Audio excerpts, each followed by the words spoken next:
Hey everyone, it's Miss Lindsay. Today I thought for our nature project we could do some leaf rubbings. All you need is white paper, a few leaves, some crayons, and some tape. If you put tape in the two corners, it helps keep your paper down. You put your leaves underneath. Put your paper down.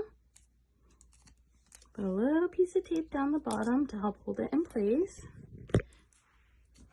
You grab your crayon and you start rubbing.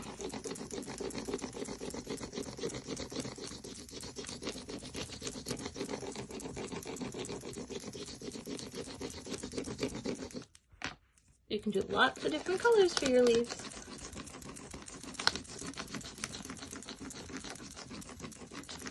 So when you're all done, look like this.